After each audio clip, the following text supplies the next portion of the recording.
Ang ganda ng mata niya. Kahit palagi ko siya nakikita rito, hindi pa rin ako nagsawang tumitig. Uy!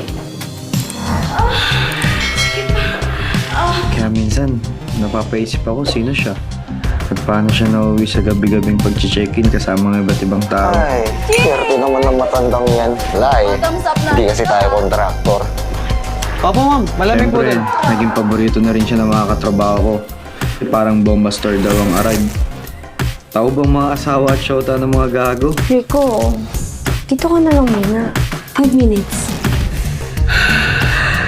Kaya lagi kong sinasabi sa mga katrabaho ko na wag nyo lang siyang paglawayan. Doon si Kaso, sarap talaga yun. Kasi baka hindi nila napapansin kung gaano